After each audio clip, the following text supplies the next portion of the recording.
My phone rings at 2 in the morning. My mom's voice cuts through the dark like a blade. Tomorrow, your brother's fiance's family is coming for dinner. You can come, but keep your mouth shut. I sit up. Why? Her dad's a federal judge. Don't embarrass us like you always do. I smile into the dark. Got it. That night, during the toast, the judge stops right in front of me, and what he says next makes the entire table go dead silent. My name is Amelia Townsend. I'm 34, and this is the story of the night my family's carefully built house of lies came crashing down at a dinner table. All because one man asked a simple question.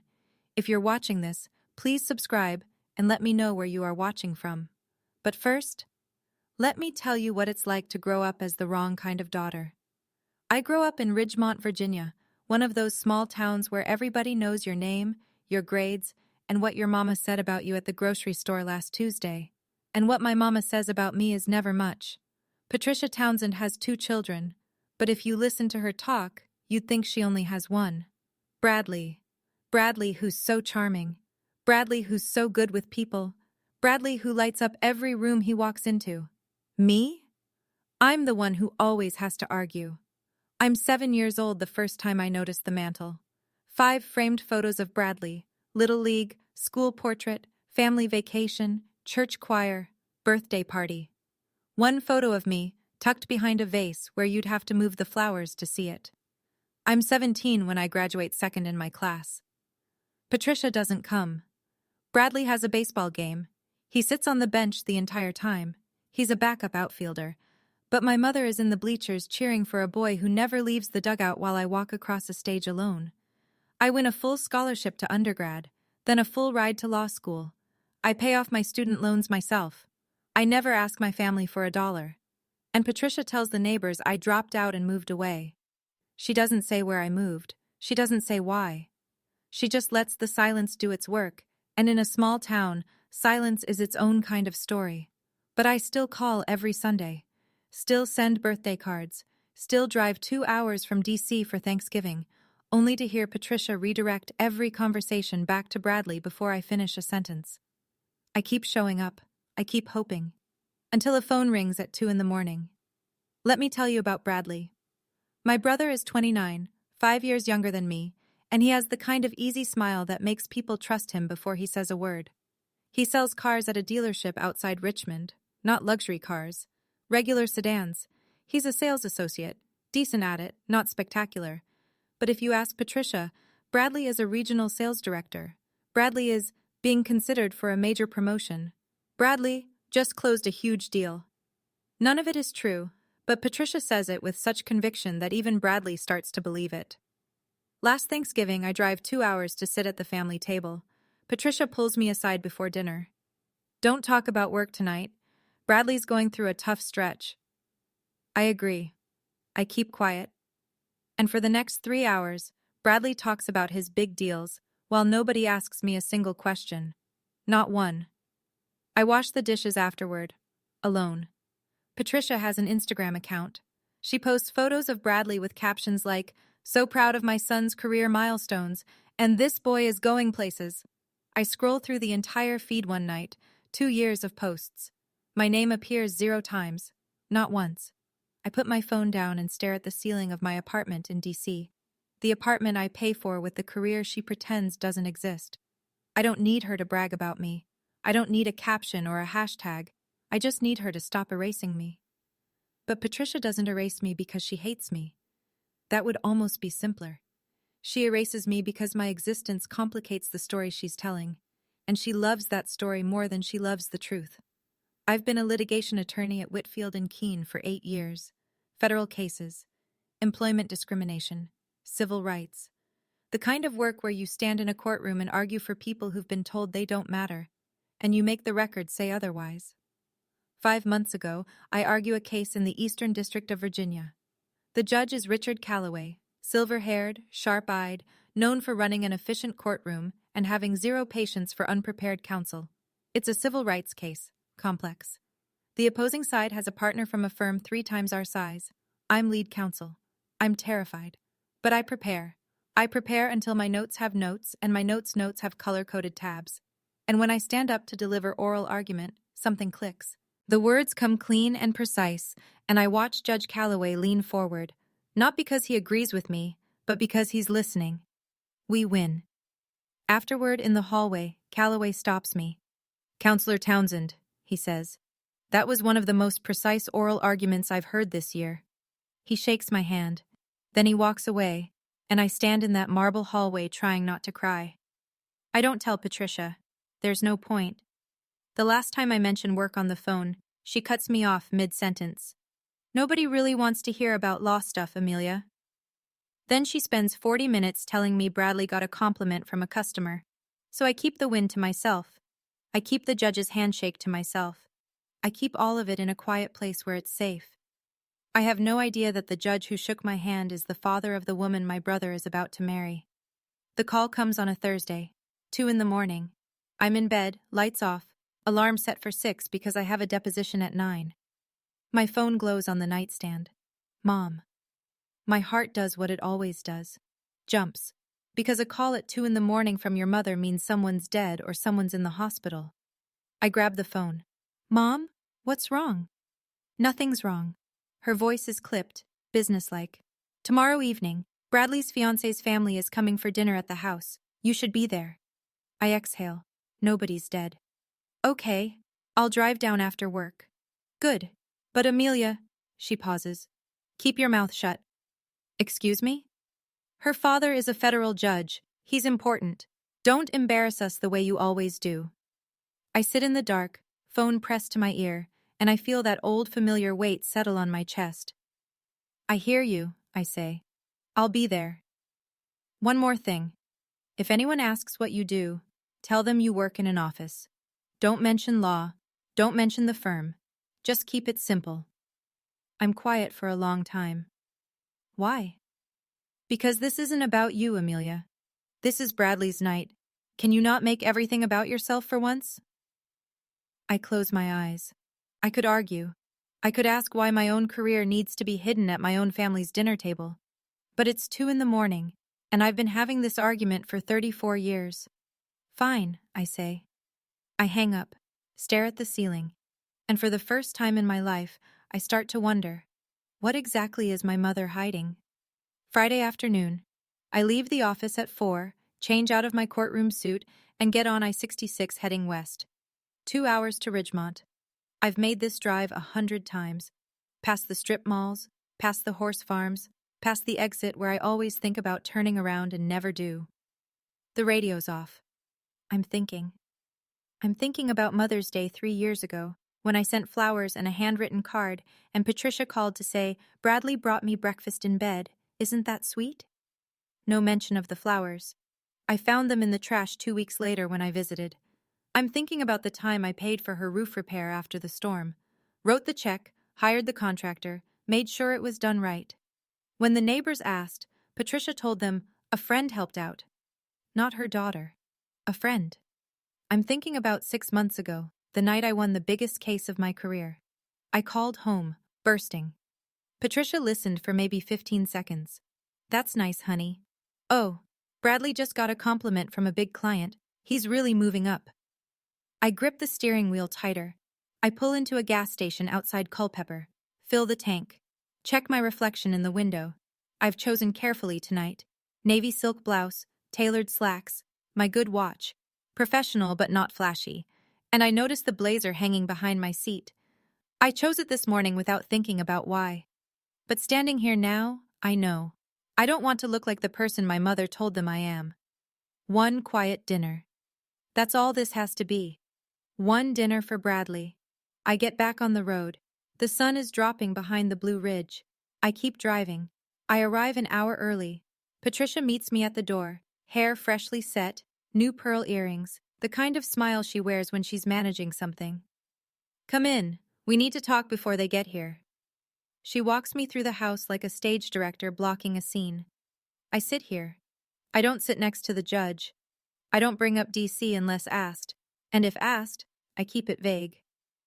"If anyone asks what you do," she says, straightening a napkin, "you work in office administration. You do paperwork, nothing special." I stand in the dining room doorway. "Mom, I'm a lawyer. Why do I have to lie? She turns on me fast. Because this is not your night, Amelia. This is Bradley's night. Can you, for once in your life, not make everything about yourself? I look past her. Dennis, my father, sits in his recliner in the living room, newspaper open, eyes carefully fixed on the sports section. He doesn't look up. He hasn't looked up in 34 years. The front door opens. Bradley walks in. Khaki pants, polo shirt, hair combed back. He sees me, smiles the way you smile at someone you're vaguely glad showed up. Hey sis, glad you could make it. He lowers his voice. Mom told you the rules, right? There it is. He knows. He's fine with it. I heard her, I say. Just for tonight. It's not a big deal. I look at my little brother. The boy I used to read bedtime stories to. The boy I drove to soccer practice when Patricia had migraines. He's asking me to erase myself for his comfort, and he doesn't even flinch. I won't lie if someone asks me directly, I say. Bradley shrugs. Nobody's going to ask. The dining room looks like a magazine spread. Patricia has outdone herself. Chandelier dimmed to a warm glow, white linen tablecloth, fresh flowers in a crystal vase, the good china that only comes out when she's performing. She's hired a caterer. I count the chairs, 8. The place cards are handwritten in Patricia's careful script. I find mine at the far end of the table, one seat from the corner. As far from center as you can get without sitting in the kitchen. Bradley's card is next to Nora's. Patricia's is directly across from where the judge will sit. The geometry of power, arranged in calligraphy. The doorbell rings. Nora arrives first, alone. She's driven ahead of her parents. She's 28, auburn hair, warm eyes, the kind of person who makes you feel noticed the second she looks at you. She sees me and extends her hand. You must be Amelia. Bradley's mentioned you. You live in D.C., right? What do you do there? My mouth opens. Patricia materializes at my elbow like she's been teleported. Oh, Amelia does administrative work. Nothing too exciting. She takes Nora's arm, steering her away. Now, sweetheart, let me see that ring. Bradley has such good taste. The ring is modest, a small diamond on a thin gold band. Patricia compliments it like it's the Hope diamond. Nora smiles, but as Patricia leads her toward the kitchen, she glances back at me. Just a glance. Quick, but I catch it. It's the look of someone filing something away. I stand alone in the dining room. The chandelier hums above me. The flowers smell expensive. And I realize this entire evening has been designed, every napkin, every seat, every scripted answer, so that I disappear. 7 o'clock sharp. The doorbell rings, and Patricia floats to the entrance like she's been rehearsing the walk. Richard Calloway steps inside first. He's taller than I remember from the courtroom. Silver hair, square shoulders, the posture of a man accustomed to rooms going quiet when he enters. Behind him, Margaret Calloway, elegant, composed, with the kind of sharp, steady gaze that doesn't miss much. Patricia launches into her introductions. Richard, Margaret, welcome. This is my husband, Dennis. Dennis shakes hands, says almost nothing. And this, Patricia beams, pulling Bradley forward, is my son Bradley, regional sales director. He's doing so well. We're so proud. Bradley extends his hand, smiles his easy smile. Richard shakes it, polite but measured. Then Patricia turns to me. A fraction of a pause, a shift in her voice, lighter, quicker, like she's reading a footnote. And this is Amelia, my daughter. She works in an office up in D.C. Richard takes my hand. His grip is firm. And then he stops. He holds the handshake one beat too long. His brow creases, just slightly, the way it does on the bench when a fact doesn't line up. Townsend, he says slowly. Amelia Townsend. My pulse spikes. I know that look. I've seen it across a courtroom. Patricia's laugh comes out bright and fast. Okay, everyone, let's sit. The food is almost ready. She hooks her arm through Richard's and guides him toward the table with the efficiency of someone redirecting traffic. But Richard looks back at me as he's steered away. His eyes stay on mine for 3 full seconds. I sit down at my assigned corner, unfold my napkin, and for the next 20 minutes, I feel his gaze return to me again and again. Dinner begins. Patricia commands the table like a conductor. Bradley closed 3 major deals this quarter, she says, passing the bread basket. His manager says he's never seen anyone with such natural talent for client relationships. Bradley nods along, grinning. He doesn't correct her. He never corrects her. Dennis chews quietly. I chew quietly. We're the audience members in Patricia's one-woman show, and we both know our roles. Richard listens. Margaret listens. They're polite, attentive even. But I notice Margaret's eyes tracking the room. She watches Patricia cut me off when I reach for the salad bowl. She watches Patricia redirect conversation away from me twice in 3 minutes. Amelia, be a dear and check on the oven for me? I get up. Check the oven. Nothing needs checking. Amelia, could you grab the sparkling water from the fridge? I get up again. Grab the water. Sit back down. The third time I open my mouth, just to compliment the roasted potatoes, Patricia talks right over me. Richard, have you seen the photos from Bradley's company retreat? He organized the whole thing. Margaret sets down her fork. Softly, almost casually, she says, Patricia, I'd love to hear Amelia tell us about herself. The table goes quiet for a half-second. Patricia's smile doesn't waver, but her eyes do. Oh, Amelia's very private, she says, smooth as glass. She doesn't like talking about herself. Do you, sweetheart? Everyone looks at me. I feel the heat rise in my chest.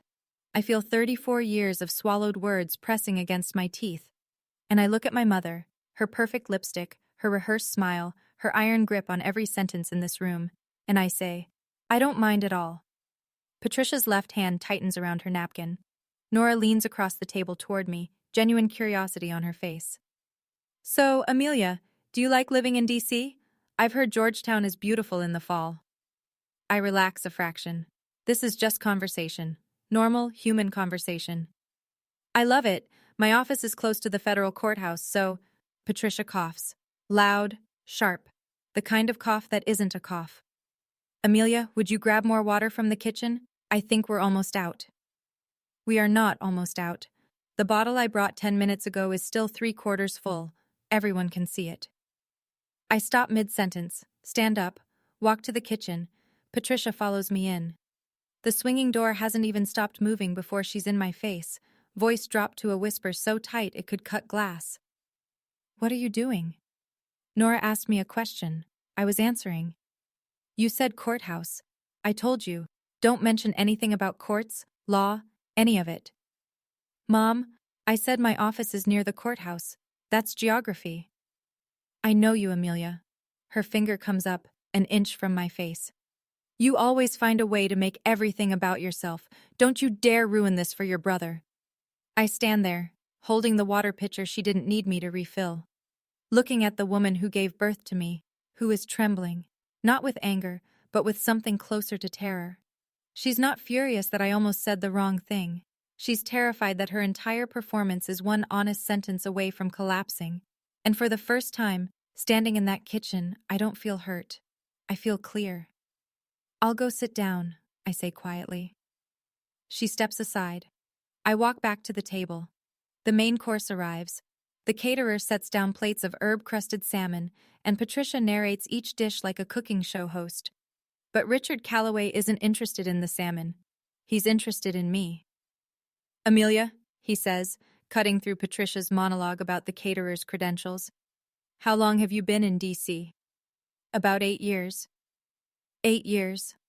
He nods slowly. That's a long time. What part of the city? Patricia's fork freezes halfway to her mouth. Richard, would you like to see some photos of Bradley as a boy? He was the cutest little... Maybe later, Patricia. Richard doesn't look at her. His eyes stay on me. 8 years in D.C. doing administrative work. You must know the Federal Triangle area pretty well. It's not a casual question. Federal Triangle is where the federal courthouse sits. He's not making conversation. He's testing, and we both know it. I meet his eyes. A courtroom reflex. You don't look away from a judge. Yes, sir. I'm quite familiar with that area. He nods, very slowly. Then he glances at Margaret. She returns the look. One of those married couple exchanges that carries an entire conversation in a single second. Margaret picks up her wine glass, sips, sets it down.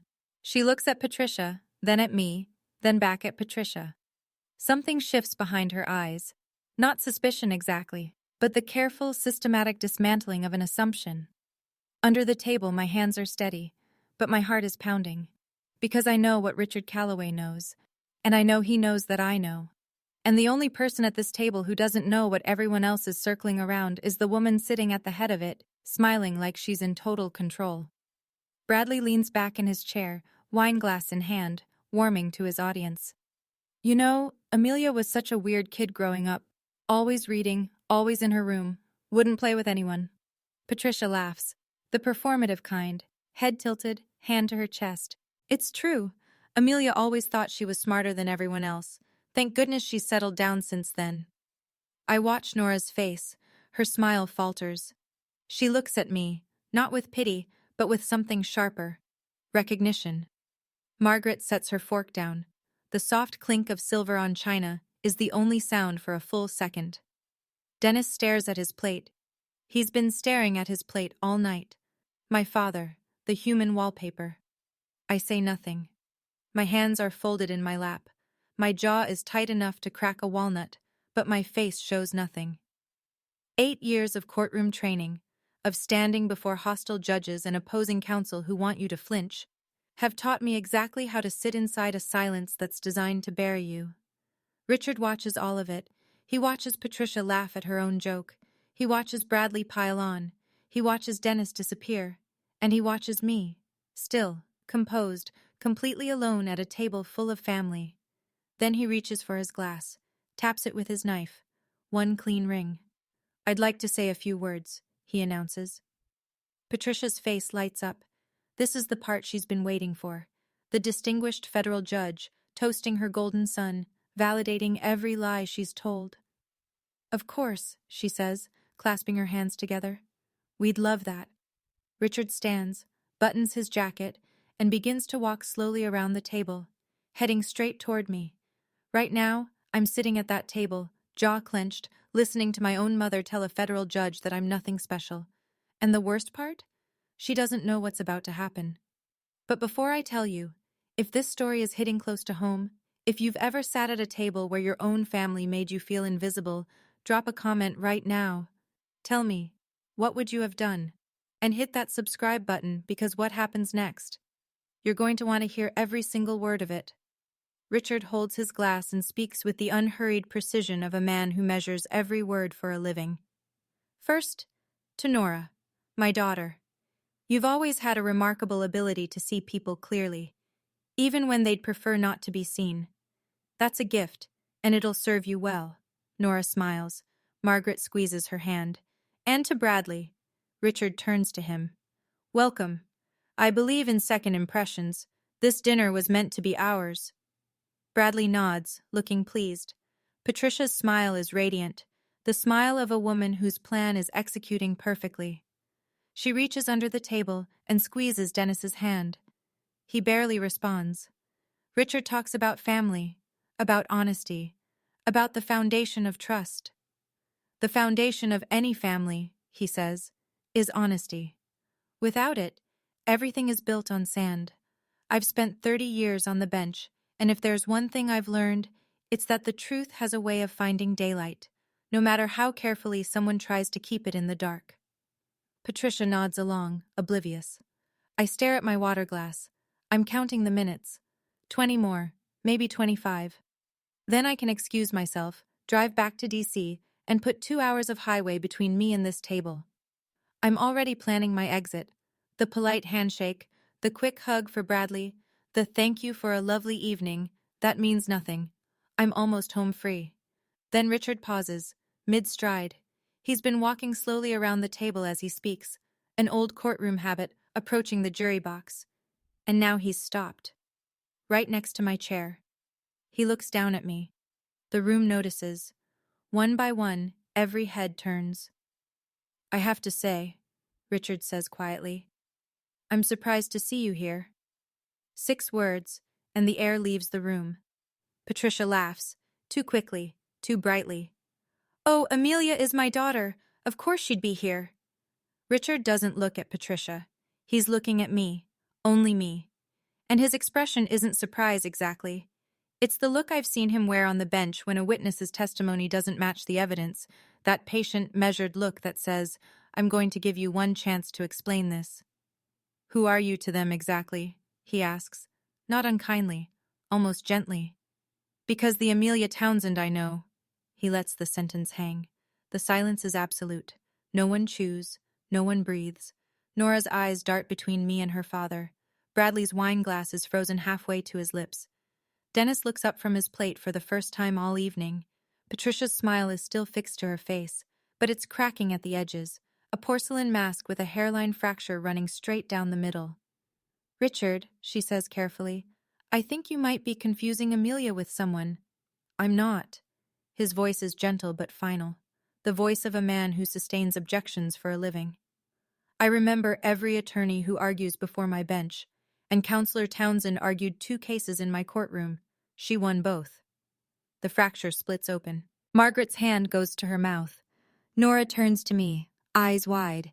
Bradley's glass finally makes it to the table with a hard clink. Dennis closes his eyes. And Patricia, my mother, the woman who built an entire evening around the premise that I am nobody, stares at Richard Calloway like the floor has just opened beneath her feet. The judge turns to me. "Counselor," he says, "would you like to clarify?" Every eye in the room is on me. I don't want this. I want to be in my car, driving east on I-66, windows down, this dinner shrinking in my rearview mirror. I didn't come here to make a scene. I came here for Bradley. But Richard Calloway just asked me a direct question, and I told my mother the one thing I wouldn't compromise on. I won't lie if someone asks me directly. "It's true," I say. My voice is steady. I don't raise it. "I'm a litigation attorney at Whitfield and Keene, federal practice. I've had the privilege of arguing 2 cases before Judge Calloway's court." Nora's head whips toward Patricia. "Wait, you're a lawyer?" Patricia's voice comes out thin, stretched. "Richard, I'm sure there are many Amelia Townsends." "Patricia." Richard's tone carries 30 years of judicial authority. "There are not many Amelia Townsends who won a civil rights case in the Eastern District 5 months ago. That oral argument was one of the finest I've heard from any attorney this decade." I shook her hand in the hallway afterward. Silence. Then Margaret quietly. "You told us she did office work." Patricia doesn't answer. Her mouth opens, then closes. Her eyes are glassy, not with tears, but with the frantic cornered look of someone watching their construction collapse in real time. Bradley's face is chalk white. He stares at me like I've betrayed him.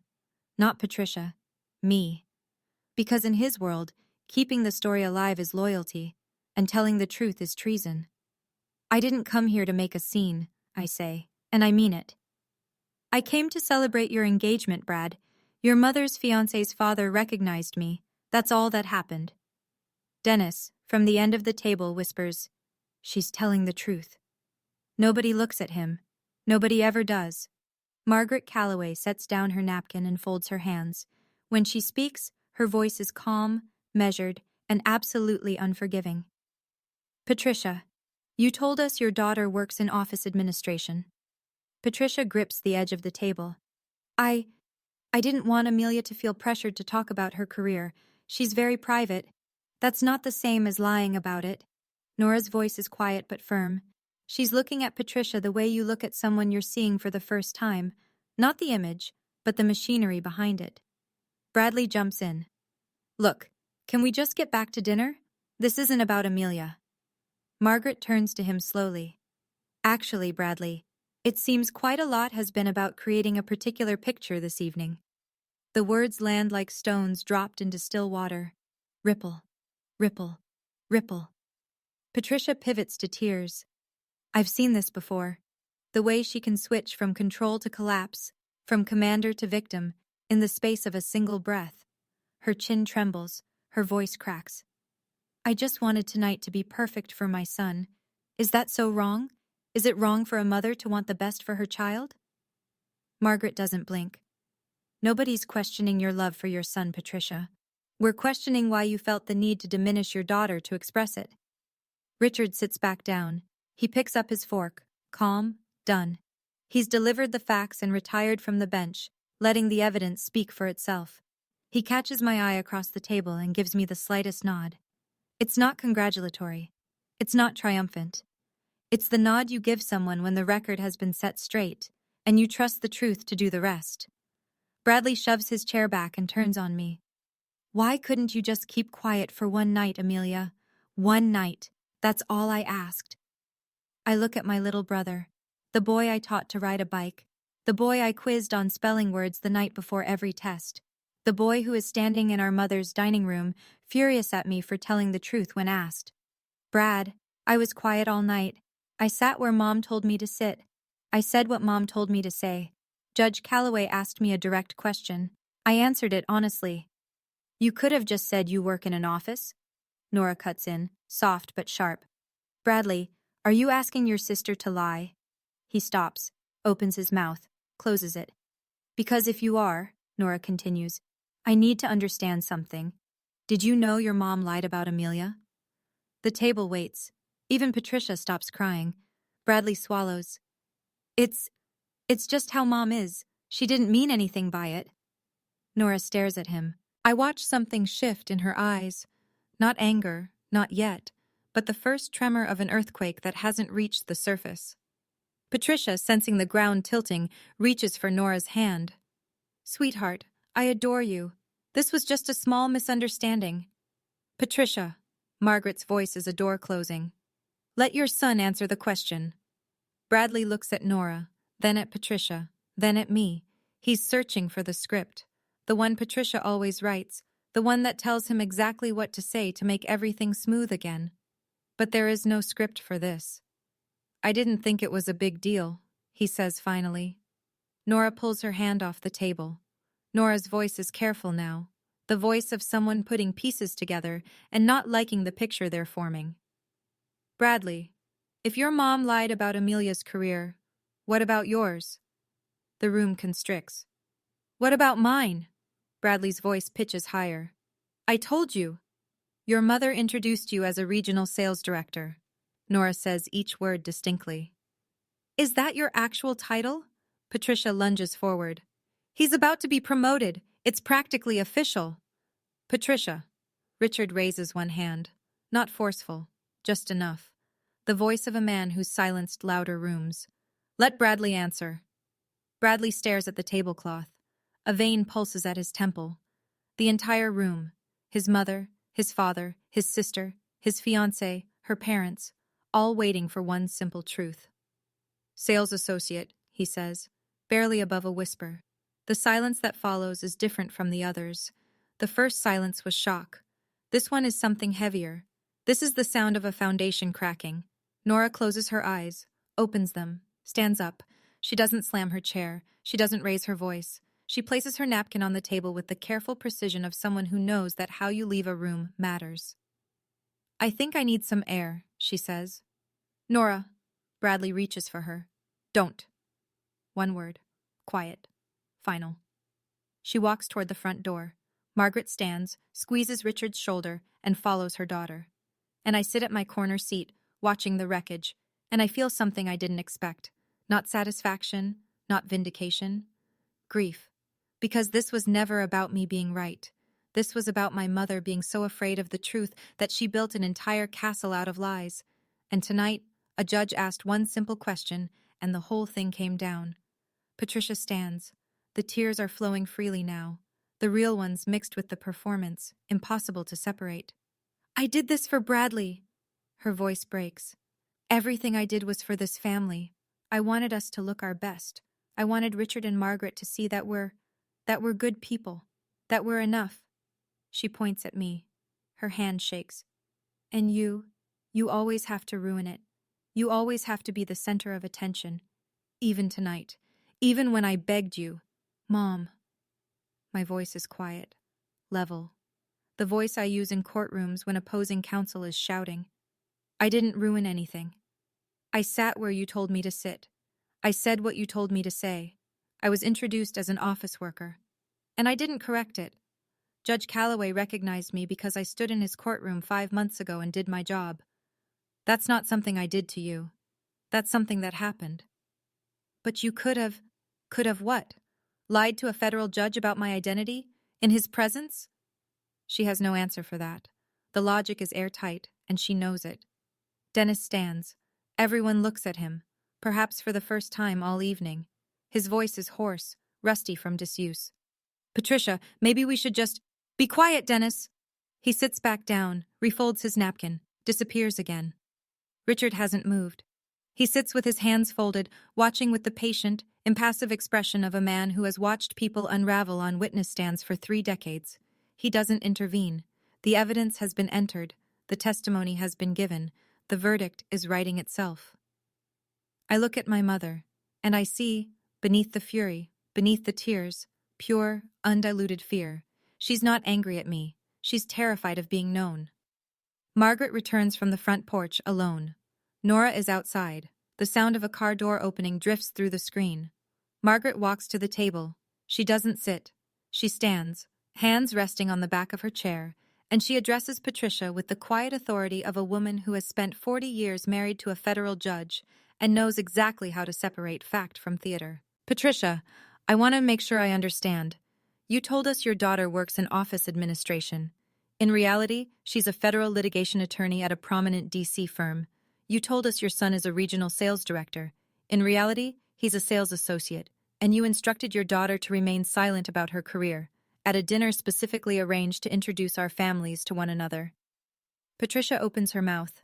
Nothing comes out. Is there anything else, Margaret continues, that we should know about? The question hangs, heavy, final. Patricia shakes her head. A small, defeated motion. Richard stands, buttons his jacket. It's been an evening, he says. No malice, no sarcasm, just the weary precision of a man who has heard enough. Thank you for dinner, Patricia. Dennis. He extends his hand to Dennis. Dennis shakes it, eyes down. Then Richard turns to me. He crosses the dining room, stops in front of my corner chair, and extends his hand. Counselor Townsend, it was good to see you. I stand, shake his hand. Thank you, Judge Calloway. We should get Nora, Margaret says. They move toward the door. Nora is already in the back seat of their car, staring straight ahead. Bradley stands frozen in the middle of the dining room. He looks at the empty chairs, the unfinished plates, the flowers that still smell expensive, and the evening his mother built, now in pieces on the white linen tablecloth. I stand up, fold my napkin, place it beside my plate, neatly, because how you leave a room matters. I look at Patricia. She's sitting at the head of the table, makeup streaked, hands flat on the linen like she's trying to hold the surface of the world together.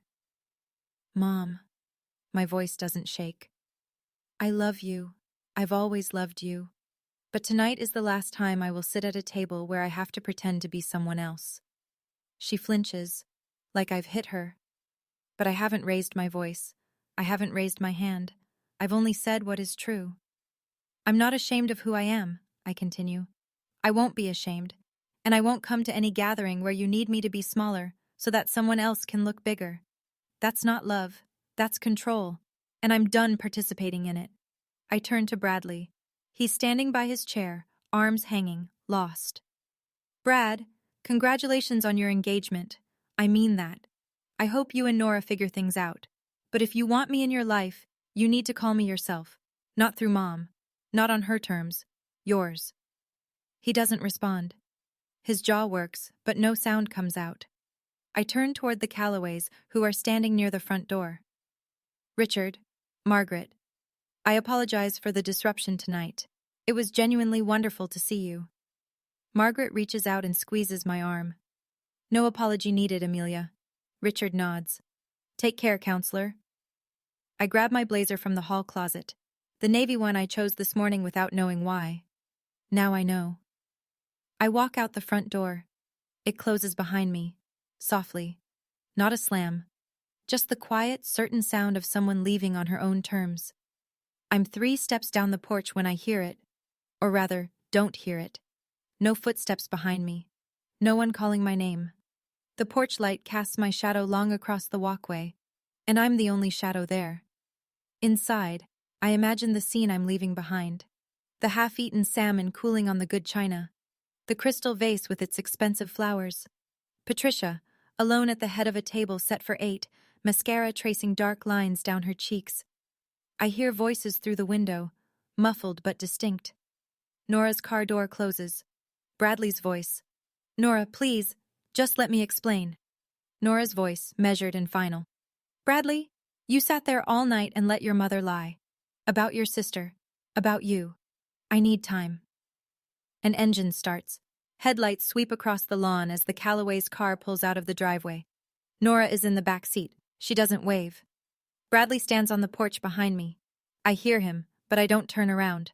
I walk to my car, keys already in my hand. Amelia. His voice cracks. You know what you just did, right? I open my car door, turn to face him. My little brother, standing under the porch light in his khaki pants and polo shirt, looking smaller than I've ever seen him. I answered a question honestly, Brad.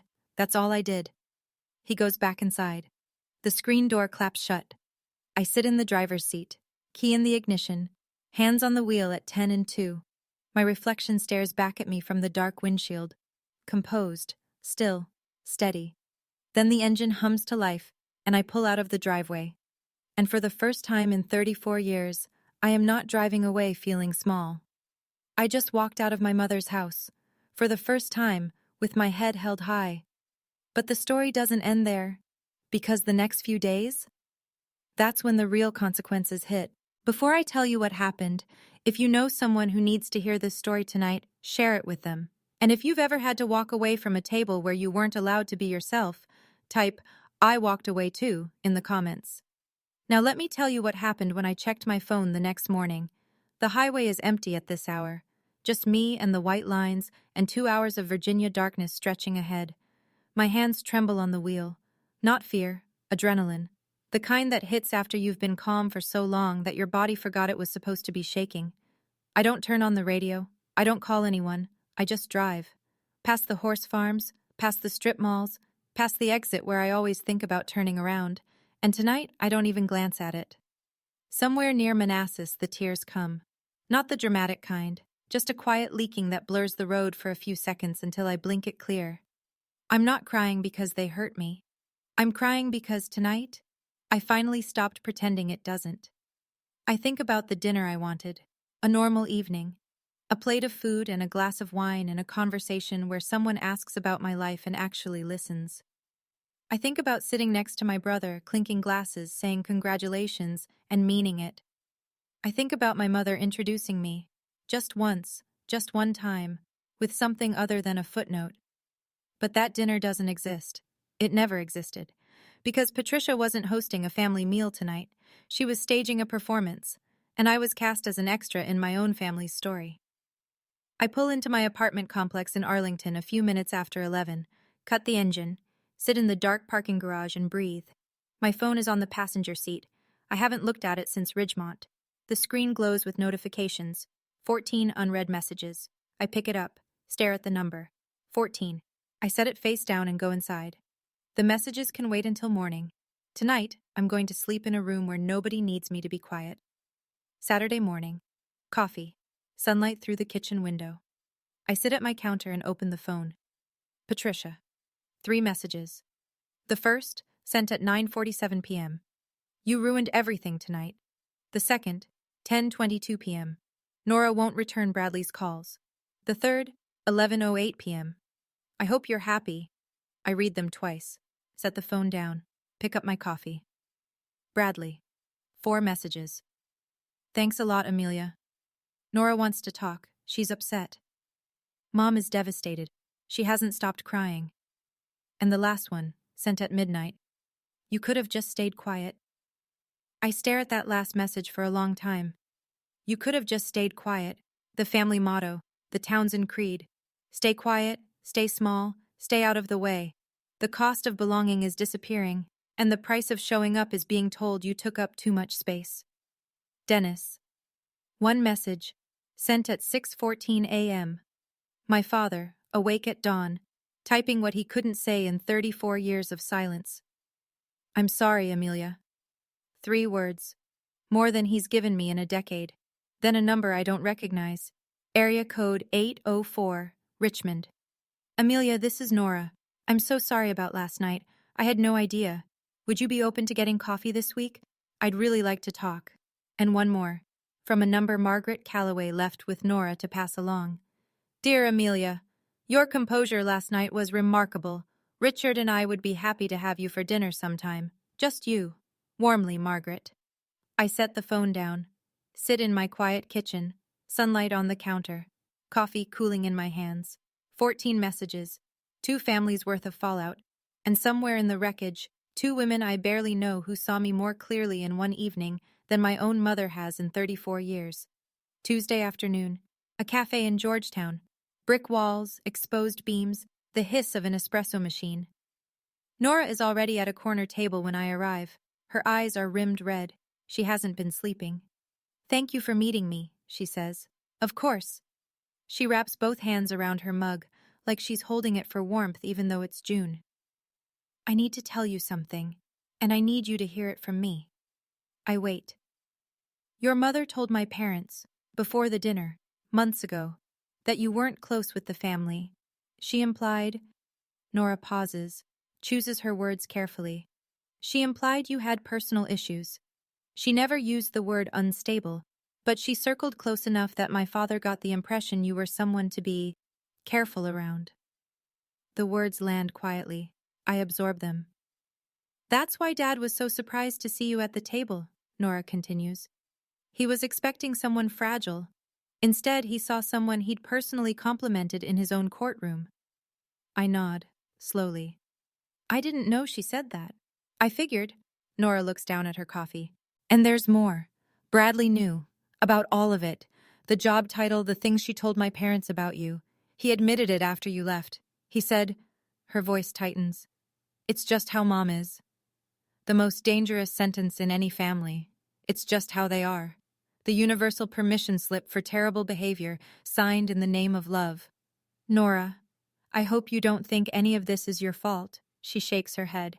No, but I am reevaluating a lot of things. She looks up at me. How do you separate the man from his mother? I hold her gaze. That's the question, isn't it? Nora sets her mug down. Amelia, be honest with me. Is Bradley a good person? Not the version his mother sells, the real one. I lean back. This is the question I've been waiting for. The one that lives in the space between loyalty and truth. I've been trained to answer difficult questions for a living, but this one lands differently when the witness stand is a cafe table and the jury is your brother's fiancé. I take my time. Brad isn't cruel, I say. He's never been cruel. He was a sweet kid. He used to draw me birthday cards with crayons.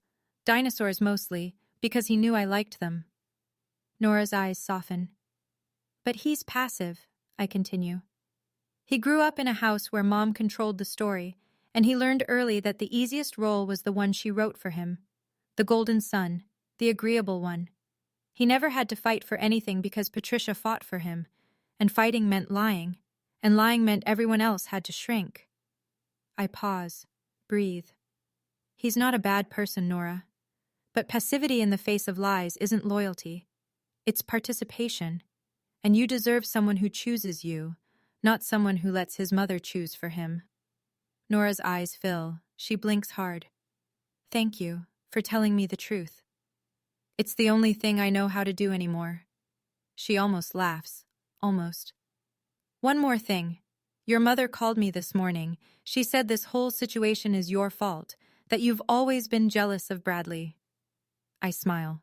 Not bitterly. Just the tired smile of someone who's heard every version of the same lie. Yeah, I say. She would say that. We finish our coffee. She hugs me at the door. Tight. Real. 1 week after the dinner. Sunday evening. I pick up my phone and dial Patricia. She answers on the first ring. Amelia, you're calling to apologize. No, Mom. I'm calling to tell you what's going to change. Silence. The television murmurs in the background. Dennis is probably in his recliner. The house probably looks exactly the same. The same mantle, the same 5 photos of Bradley, the same single photo of me hidden behind the vase. I will not come to any family event where I'm asked to hide who I am, I say. I will not answer calls at 2 a.m. telling me to keep my mouth shut. I will not introduce myself as someone I'm not to make you comfortable. You're punishing me. I'm protecting myself. Those are two different things. Amelia, I'm your mother. I know, and I love you. I've always loved you. But I love who I am more than the version of me you need me to be. And I can't keep choosing your comfort over my existence. I hear her breathing, ragged, fighting. I will always pick up the phone when you call, I say. But the conversation has to be real. No scripts, no roles, no pretending I'm less than I am so Bradley can be more. If that's something you can do, then I'm here. If it's not, then I'll still love you, Mom. But I'll love you from a distance. She's crying. I'm crying too, quietly, the kind that doesn't make sound but burns all the way down. I just wanted Bradley to have a good life, she whispers. I know, but not at the cost of mine. I let the silence sit, then, good night, Mom. I hang up, set the phone face down, exhale. The room is quiet, and for once, the quiet feels like mine. 3 months pass. Here's what happens. Nora postpones the engagement. Not a breakup, a pause. She tells Bradley she needs to see who he is without his mother's script. She asks him to start therapy. To her surprise, and mine, he agrees. Bradley calls me on a Tuesday in September, first time he's ever called without Patricia prompting it. The conversation is short, awkward, full of long pauses. He doesn't apologize, but he says, I'm seeing someone, a therapist. She's making me look at stuff I don't want to look at. And then, I didn't know Mom told Nora's parents you had issues. I swear I didn't know that part. I believe him. About that part. Patricia goes quiet. 6 weeks of nothing. No calls, no texts, no passive-aggressive group messages. For the first time in my life, the silence from Ridgemont is voluntary, and it's not mine, it's hers. Then a text, short, no punctuation, no guilt trip. Just, I miss you. I write back, I miss you too, but I need you to respect what I asked for. She doesn't reply. Not yet. Dennis calls. I nearly drop the phone when I see his name on the screen. He's called me maybe 5 times in a decade. His voice is rough, uncertain, like a man speaking a language he once knew but has mostly forgotten. I should have said something a long time ago, he says, at that dinner, and at every dinner before it. Yeah, Dad, you should have. I'm sorry, Amelia. Thank you. We talk for 4 more minutes about nothing. The weather, the azaleas in the yard, a bird that keeps hitting the kitchen window. It's small, but it's the first time he's called me just to hear my voice. It's a start. October. My phone rings on a Saturday afternoon. The caller ID reads Margaret Calloway. Amelia, I hope I'm not catching you at a bad time. Not at all. Richard and I would love to have you for dinner next weekend. Nothing formal, just good food and good company. Nora will be there. I hesitate. Margaret, I don't want to complicate things for Nora and Bradley. Sweetheart, this invitation is for you.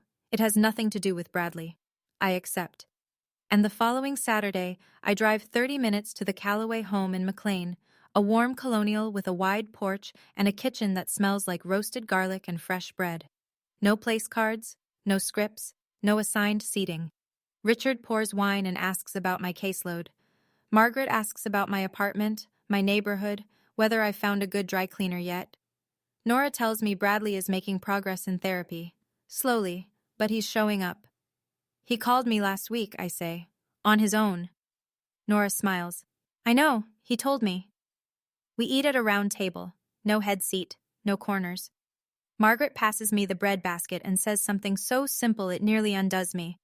Amelia, in this house, you never have to be anyone but yourself. I look down at my plate, blink hard, breathe. I've argued before federal judges. I've won cases that changed people's lives. I've held steady under cross-examination and hostile courtrooms and 2 a.m. phone calls designed to make me small. But one kind sentence at a dinner table where I don't have to disappear, that's the thing that cracks me open. Thank you, I say. And I mean it more than I've ever meant those 2 words. I drive home from the Calloways with the windows down. October air, cool and sharp, smelling like fallen leaves and wood smoke. The radio is on, something soft, something I don't need to think about.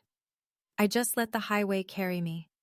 For 34 years, I thought family meant endurance. I thought love meant contortion, folding yourself into whatever shape the people around you needed, even if the shape was so small you couldn't breathe. I thought if I showed up enough times, if I swallowed enough words, if I was patient and quiet and good, eventually my mother would see me. The real me, not the version she needed me to be. But tonight, I sat at a different table. A table where nobody asked me to shrink, where nobody changed the subject when I spoke, where a woman I barely know handed me a breadbasket and told me I was enough. And I realize that's what I was looking for all along. Not applause, not recognition, not a trophy or a speech, just a seat at a table where I can be myself without apology.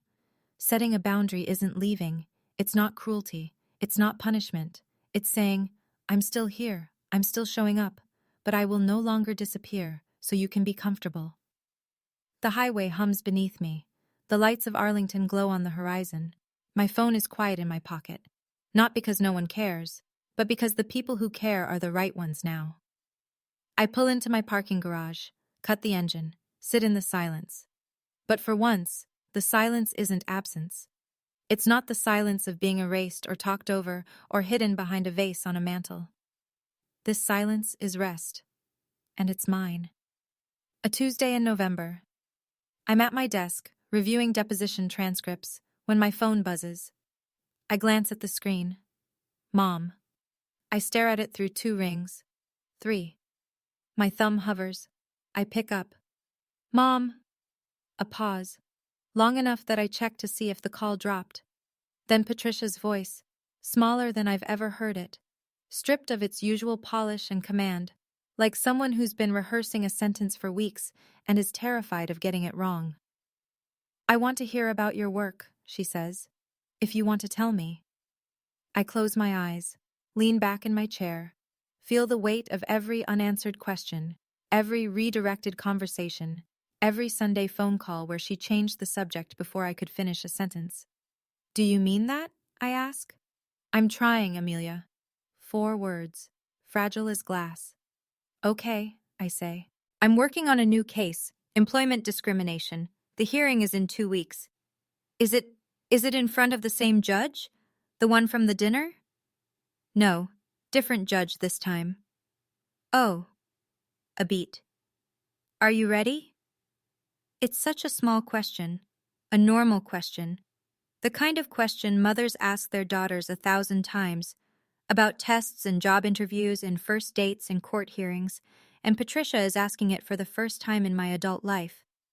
I'm getting there, I say. Okay, well, I'm sure you'll do well. No redirection to Bradley, no change of subject, no footnote, just my mother, on the other end of the phone, listening. Thanks, Mom. Amelia? Yeah? I don't know how to do this yet, but I want to learn. I press my palm against my eyes. That's enough for now. So here's what I want to leave you with. If you're sitting at a table, any table, holiday dinners, Sunday brunches, family group chats, where the price of admission is making yourself smaller, I want you to know you don't have to pay it. The truth isn't revenge. The truth is a foundation. And if someone in your life needs you to lie about who you are so they can feel comfortable, that's not love. That's control. And the moment you stop participating in it, you'll find out very quickly who loves you and who loves the version of you they built. I didn't lose my mother that night at the dinner table. I lost the performance. I lost the role I'd been playing for 34 years. The quiet daughter, the invisible sister, the woman who drives 2 hours to sit in a corner and say nothing. And I don't miss her. That version of me. I don't miss her at all. My business card still sits on my desk. Amelia Townsend, Associate, Whitfield and Keene, LLP. But for the first time, I don't need someone to read it to know who I am. I know who I am. I've always known. It just took one honest answer at one dinner table for the rest of the world to find out. Patricia and I are talking, carefully, slowly, like 2 people learning a language neither of us has ever spoken, the language of truth without performance. I don't know if she'll get there, but she asked. And that's something. Boundaries aren't walls, they're doors. and I hold the key. Thank you for being here tonight. If this story meant something to you, I need your help. Hit subscribe so I know you're out there. And I have a question. If you could say one sentence to the person who tried to make you small, what would it be? Drop it in the comments. I read every single one. And if you want more stories like this, check the description. There's one about a woman whose family didn't invite her to the wedding until the bride found out why. I'll see you there.